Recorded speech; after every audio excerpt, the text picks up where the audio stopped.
All right, we just got our hands on something pretty wild. An internal document that lays out one of the most unusual AI projects I think I've ever seen. So let's just dive right in. So let me ask you this. What if a powerful AI was already up and running, but you just couldn't see it? I mean, really think about that for a second. We're not talking about some research paper or a concept for the future. No, this is a live, fully operational AI that has no front door. Literally no way for any human to get in and interact with it. Well, that's the exact reality of a project called Enkai, and it's all detailed in this newly authorized internal memo. And what it shows us is this fascinating, almost completely backward way of building something that's supposed to be incredibly powerful. Okay, so first up, a system without a face. To really get what's going on here, we have to look at where this project stands right now. And it's a system with this super powerful core, but absolutely no face. And I want to be super clear, this isn't just a list of ideas on a whiteboard. The core of this thing is already built. It's done, sealed. We're talking a complete economic constitution, live identities for its AI agents, who are named Max and Termi, by the way, and, this part is crucial, an explicit and totally auditable system of human authority. This is the bedrock. This is what the document calls the truth of the system. But here's the wild part. Look at what's not there. Literally everything you'd expect from a piece of software. Gone. There's no visual interface, no sign-up page, no login screen. The document literally says there's no place for people to even enter Enkai. It's like they've built this incredibly powerful engine, but there's no steering wheel, no dashboard, and not a single door.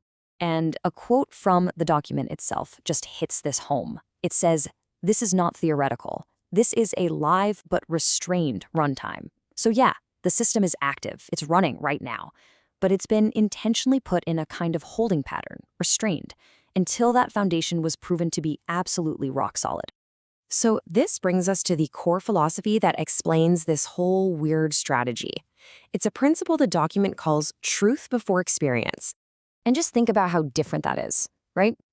Almost every app on your phone, every website you visit, it all started with the experience. The screen, the buttons, how it feels to use. That's the usual way. Enkai? They did the complete opposite.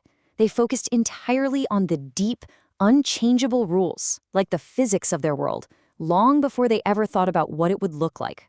They built the truth first. Okay, so how do you even begin to build on a foundation like that? Now that this truth is locked in, the team is finally ready to start building the user experience. But, and this is a big but, they have to follow a really strict set of rules. They call it the rules of the Forge. And these boundaries are crystal clear. On one hand, the team is now allowed to design the UI, figure out the conversation flows, the look and feel. But then look at the forbidden column. No accessing the file system, no calling external APIs. Absolutely no money involved. And the agents can't have any self-directed behavior. It's kind of like they're finally allowed to build a car, but they're forbidden from putting any gas in the tank. And the reason for all these rules is really simple. The guardrails have to be absolute. This whole next phase is designed so that no matter what the team does while they're building the interface, nothing dangerous can happen. Nothing irreversible can happen. It's a safety-first approach that's baked in from the very core. Okay, so we get the philosophy, we get the rules. What are they actually building next? Well, they're building the very first room. The whole plan is laid out in these 3 methodical stages. Stage 22 is the Forge experience layer.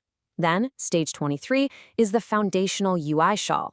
And finally, stage 24 is all about invite and enrollment, actually letting the first people in. So stage 22, the Forge experience layer, this is all about creating that metaphorical room to meet in.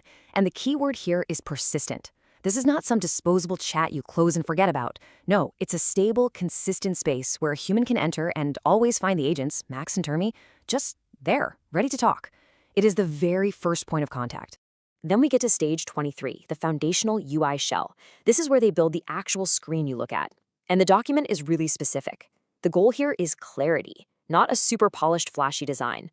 The whole structure is simple. You've got humans on the left, this Forge room in the middle, and the agents on the right. And that layout isn't just for looks. It's meant to visually show you right away the authority boundaries of the system. And finally, stage 24, invite and enrollment. This is the moment it all becomes real for people outside the core team. A few trusted humans will be invited to come into this new interface. They get to talk to the agents, they get to see the system in action, and all of it happens inside that totally safe, you can't break anything environment. This is the moment that unseen system finally gets its first visitors. Which, brings us back to the biggest question of all. Why?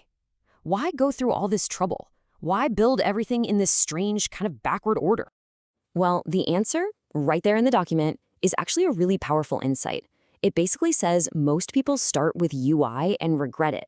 They build that shiny exterior first, and then pay the price when the foundation is shaky. Enkai, they took the harder path, the slower path. They built the unshakable truth first, which now gives them this incredible, rare opportunity to build the experience on top of a perfect foundation.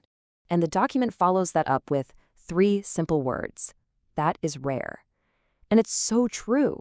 In an industry that is just obsessed with speed, with shipping fast and fixing it later, this level of deep foundational discipline, it's almost unheard of.